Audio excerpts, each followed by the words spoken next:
Philosophy here, about to hit chapter 10. About to go meet Chelsea. Oh, this music! A group of 4 girls are glaring at me, blocking me from going through. The one with black hair looks like she's about to murder me. Listen, why? Why are you so mad? It's not like I took her man's. I legit forgot her name. I stare her down. Could you move? I ask. Look, girls, this is her, that loser's girlfriend. Her eyes are judging me up and down. The other girls are clicking their tongues at me. This is annoying. I just want to find Caine, if he's still in this building, that is. Seriously, can you let me through? I ask once more. Are you really coming to the reunion? That will be a sight for sore eyes. Can't wait to see what kind of trash you'll show up in. Well, now I'm getting really annoyed. Anything is better than what you're wearing right now? Please let me through. Alright. My girl hasn't, been rude to Chelsea yet, right? On her own accord. She's just been asking to please move, right? Wait.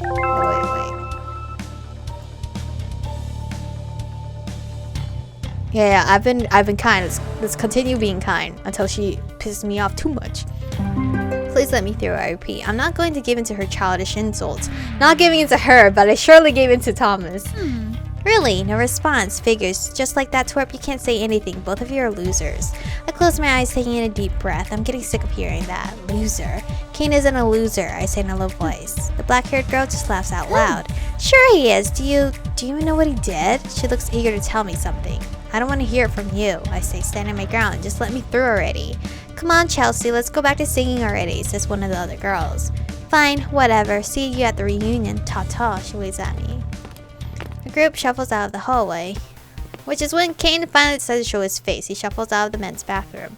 Oh, there you are, I call out to him. Caine awkwardly looks away from me. Thanks. Huh? For saying I'm not a loser. Oh, you heard. I feel myself blushing a little. No problem. I will stay quiet for a bit until I realize Caine's been hiding in the bathroom to avoid confronting Chelsea. By the way, were you hiding? I asked, eyeing him suspiciously. Caine shuffles his feet, looking down at the floor. No, he lies. You can't face her, I ask. Caine rubs the back of his head. As you can see, she loves calling me a loser. I have to listen to that every time I see her, so I'd rather avoid that, you know. Why do you like her? If she bullies you. Are you into that? Was he into that? I don't know. My heart aches with a small pang of pain, knowing Caine gets bullied like this. I'm starting to understand why he wants me to show up at this reunion with him. Which is why I put on a large smile. I still have to get him to cheer up and stop thinking about her. Come on, you get to listen to us sing instead. Sarah's on a roll. Caine cracks a tiny smile at that, his eyes softening. Do I have to listen to you again as well? I don't think my ears have recovered from the last time I heard you. I can tell he's jesting with a gentle expression on his face. I'll make sure to shatter your eardrums this time. I joke and start to walk back to our room. Caine rushes after me, walking by my side. Yeah, but not really, right? He asks, a little concerned. I keep my lips sealed, showing him nothing but an innocent smile. Right? I don't know, Caine, you'll find out. Despite running into an unpleasant person from before, Caine's mood doesn't seem to have been affected. He's right back to singing along every now and then. Sarah's happily chugging down some alcohol and blaring along to a song. Caine looks over the menu once more and orders some alcohol for himself. Are you sure you want a drink? I ask. Caine looks up from the menu at me. Huh? Why? Can't I? Last time I had to take your drunk ass home. I'll be fine. Stop worrying about me. Caine rolls his eyes. Hey Chico, let's do a duet. Sarah chimes in. Sure. Sarah and I sing a duet together while Kevin seems to be making small talk with Caine. I'm glad it's going well between them, despite Caine's accusations that Kevin is a stalker. When our song is finished, I reach for the bowl of snacks to grab the last chicken nugget, but I bump into Caine's hand, who had the same idea. Flustered, pull back. Sorry. Why am I apologizing? I paid for it, didn't I? Caine clears his throat, awkwardly settling his eyes elsewhere. Go ahead, you can have the last one, he murmurs. Wow, that's so thoughtful of him. I expect him to swipe it out of my hand since he's good at swiping stuff. You sure? I thought you were hungry. Yeah, I already ate most of them anyway. Roll my eyes at him. Of course that's the reason why. He's already stuffed with chicken nuggets. I grab the last one from the bowl and pop it into my mouth. From the corner of my eye, I can see Caine fiddling with his thumbs, not saying a word. Wanna do another battle? I ask with a grin. I point at Sarah and Kevin, who are in the middle of singing. You and me against them. Caine throws his head back and flashes a cheeky grin. Let's get him, he chuckles. Aw, cute. Okay, I feel like we're getting a little closer. We ended up spending 2 hours singing in the karaoke booth. The only reason why we quit is because everyone's voices got hoarse and Caine's gotten a little drunk. That was fun, but my throat hurt so much. Remind me to never do it again, Sarah whines. Yeah, you sound like a heavy smoker, Kevin points out. Really? Ugh, tomorrow will be worse. You sound just like my granny, Caine says, smirking. Granny, he repeats with a chuckle. Go home, Caine, you're drunk. Sarah crosses her arms. I am not, he denies. Should I take you home? Kevin offers. You look a little too drunk to get home yourself. Caine childishly hides behind my back. No, Michiko will take me home. Oh, is that so? I arched an eyebrow at him. This is news to me. You brought me home last time because I was drunk. That doesn't mean I'm taking your drunken butt home this time. I told you, I'm not drunk, he protests. He then gives Kevin a dirty look. I just don't want him to know where I live. Kevin looks a little dejected. His eyes shift over to Sarah. I can walk you home if you don't mind. Of course not, Sarah grins at him. I guess I'm stuck with babysitting duty and taking the little redhead home. I sigh out loud. Alright, I'll take this guy home in case he gets lost or something. Excuse me, I'll have you know I have a very good sense of direction. You always need to know your exit strategy. Exit strategy. You know, you what now? I asked bewildered at his response. Let's go! Caine starts pulling on my arm. Alright, alrighty. Make sure he gets home safe. Make sure she gets home safe, not him. I direct my gaze at Kevin. He gives me a shy smile. I will. Sarah nudges her elbow into Caine's side, causing him to jerk back. Don't try anything with Michiko again. One more kiss and I'll grab you by the...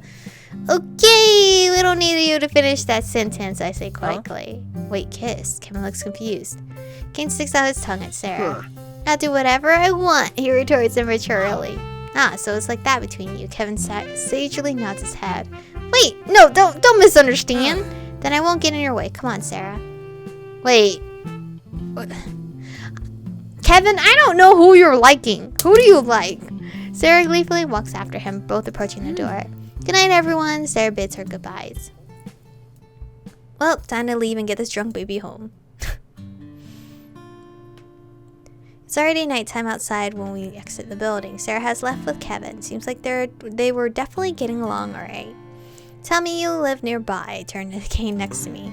It's not too far, a 15-minute walk. He shoves his hands into his pockets and starts to walk. We walk along in silence. Caine seems to be relatively sober enough to get home on his own. It's not like I need to walk him home or anything. Yet for some reason I don't mind. I enjoy hanging out with him tonight. He exceeded my expectations. I was already prepared for a night of Caine sitting alone in a corner and being a grump. But he actually sang along. I had fun today. I break the silence. Did you? Caine stares up at the sky, slowing down his pace. The sky is clear tonight. He mentions ignore my question. I stand still and look up as well. The clear sky does pave way to the stars, but the light of the city drown out most of them. Too bad we're in the city, otherwise we could see the Milky Way or something. There's a soft smile on Caine's lips. He looks relaxed, maybe because he's buzzed. I like stars, he mumbles quietly. I hum in agreement. I can't dislike them either. Caine starts walking again, and my feet follow along in his footsteps. Everyone at school says it's girly. He huffs loudly. What's wrong with liking stars? How's that in any way a gender issue? They say my work is too girly, too celestial inspired. Work? I ask confused. You mean your jewelry? Kevin did mention something about wanting Caine's jewelry. Yeah, I get a lot of shit for it. Everyone wants to make cool and modern jewelry that's used in high fashion. I don't care. I'm curious about your work now. You should show it to me sometime. You'll just hate it, he huffs. Most people do. Well, I'm not most people. I promise I won't hate it. Our conversation lulls to a halt, the both of us remaining silent while we walk. Seems Caine really doesn't fit in at his college. Not only does he seem a little less friendless, but even his classmates are making fun of his work. Then there's that brute and that girl. So what's the history between you and the black-haired girl? I know you liked her before, but how come she hates your guts? I asked loudly. Why do you care? For one, I'm being forced to play the part as your girlfriend. At least let me know why. Caine doesn't respond, biting down on his bottom lip as he stares at the pavement. It seems like it's hard for him to open up about it, but I hope that the alcohol has made him a little more loose than normal. He does seem to be relaxed right now. That girl you saw earlier, her name is Chelsea. Caine starts slowly. The one calling you a loser, right? He shoots me a dirty glare. As you already know, I used to like her, he admits in a tiny voice. You have very questionable taste, I say offhandedly. Used to, he cries out. Just let me finish, okay? I nod at him, waiting for him to continue. We went to the same high school. We all did, including Thomas. Back then I was as much of a loser as I am now, a frequent target for the asshole. He takes in a deep breath as a painful expression settles on his face. Twerp, midget, run. Ginger, freckle face. I think I've heard it all by now. And once that definitely sounds like bullying, alright? That can't have been very easy. When our high school prom came up, I knew I wasn't going. No way in hell was I going to show my face to them, showing up all alone without a date. I can imagine if you're getting bullied, prom definitely won't be fun for you. Caine looks to the side, but then she asked me out. Chelsea. Yeah. Wow, you must have been super happy. Of course I was. I've never been asked out before, and I really liked her. I bought a suit and corsage. She wanted to meet up at school. I don't like where this is going. She was there, alright, Caine huffs, with her arm hooked around Thomas, surrounded by their friends as they all took pictures of me on their cell phones, laughing their asses off.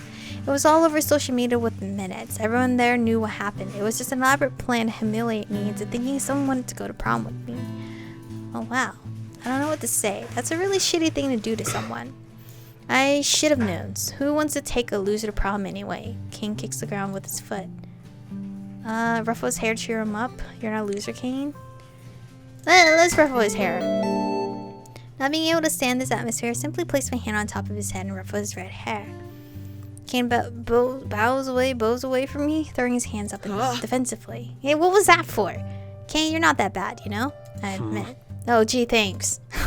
That is a pretty terrible thing to experience, I imagine, but you're not the biggest loser you claim to be.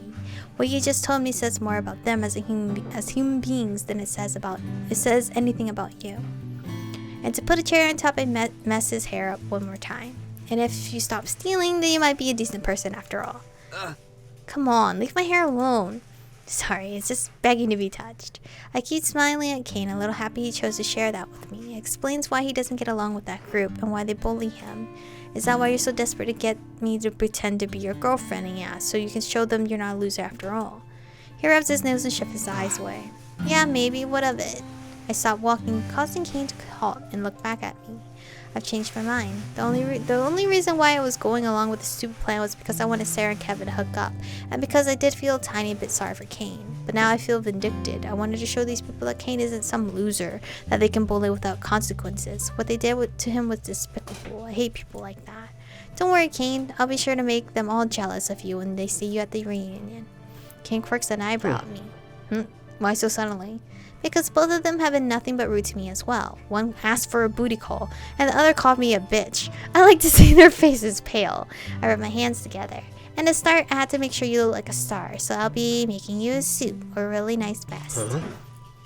A suit? Well, yeah, man, it's a reunion. Yep, I say determined in my plans. I was just gonna buy one at the department store. It was on sale for like £20. I guess out loud in horror. No, not those ill-fitting suits. I shake my head and cross my arms over my chest. No, my date needs to wear something that fits him perfectly. I have to get your measurements. I'm not gonna pay, he says quickly. Don't worry, it's on me. Caine simply stares at me, a blank expression on his face, but his eyes are flickering with an emotion he's trying to hide. He balls his hands into a fist, glaring down at the pavement. Why are you doing this? It's going so far. I'm just some loser that forced you into this. Because I'm kind of starting to like you? Gasp! Because I feel like you deserve justice? No. Let's be like, I'm starting to like you. Because I'm kind of starting to like you, I say playfully. Caine's eyes widen in record time and he comes to a screeching halt. Huh? I said I'm starting to like you. Look how cute. He's so cute. His face is steadily gaining color. He's so embarrassed. How cute. I giggle to myself. Yeah, you're not bad, Caine. Don't just casually say that you like me, he grumbles at me. I point a finger at his cheeks. Look at you blushing. Whatever, let's stop talking about this. We're almost at my apartment. Caine quickly walks away from me. I can't tell whether he's angry or embarrassed, or maybe a little bit of both. It doesn't take too long for us to reach his apartment. It was over half a year ago that I was here last time, but it still looks the same. I guess this is it. Time to go home. Should have been the other way around, Caine suddenly mumbles. I turn to him a little confused. What are you talking about? He pouts at me. I should have walked you home. He plays with the curly lock of hair near his ear. I'm the guy after all. I chuckle at him. That's what he's worried about. The stereotype that the guy should be taking the girl home. Relax, I don't mind dropping you off this time. Even though it looks like Caine has sobered up by now, he seems a lot more awake and aware than before. Still, it was an unpleasant experience walking him home. Caine leans against his door, eyes focused on something in the distance. Well, have a good night then, I tell him. But before I can leave, Caine stops me with his voice. Oh wait, yes? It wasn't bad, he mutters. It wasn't bad, I repeat. To your question before, it wasn't bad. I didn't hate it. He crosses his arms across his chest, pouting at me. Oh, I can't help but smile at him. You enjoyed yourself. Just a little. Don't get cocky, he huffs. Well, look who's being a little dishonest right now. With his puffed out cheeks, he resembles a hamster, a harmless and cute fluff ball. And about before, he starts in a quiet voice. I'm sorry, I shouldn't have done that. I'm totally confused. What is he apologizing about? I think back to our night together and can't really think of much that he did that was super annoying or anything, other than eating most of the food. The chicken nuggets? It's okay, it's just a piece of food. Caine stomps his foot on the ground, clearly getting irritated at me. No, you idiot. I mean the kiss, he shouts. Hey, don't go calling me an idiot. I can't read your mind and know what you're talking about. I raise my voice at him. Never mind, I said that. Go home. Caine closes the door on me. I let out an exasperated sigh. We were doing so well before, talking without arguing. Fine, I'll text you later for a date so I can get your measurements, I shout against a closed door. I finally walk away. Oh my god, this chapter is pretty long. When I get home, I check my computer, browsing the Fashion Week website. I really need to start cracking down on some designs. I just don't know what to make yet. Inspiration hasn't hit me still, but I've got plenty of time left. I don't need to stress myself. I should browse Daisy Dots so I can maybe get some inspiration from other people's designs. As I open the homepage, that's when I notice I've gotten a message from a member. Want you... Oh. Fuck you, Menemy123456. Ugh, it's that troll again. He won't give up. It's been a quiet week so far, but they decided to resurface again, telling me to kill yourself. I say I didn't want to say that out loud. I quickly ban the troll once more and angrily turn off my computer. This is really annoying. Oh, I totally forgot to talk to Kevin about the forum. I wonder what his username is. Him? Yo, is Kevin like actually a sociopath or some shit? Or like dual personality? I don't know, man. Kevin's still kind of sketch to me. But this is where I'm gonna end today's episode off. My throat was starting to hurt, so probably gonna take a break after this. But thank you guys for watching. Stay beautiful, and I will see you guys in the next one.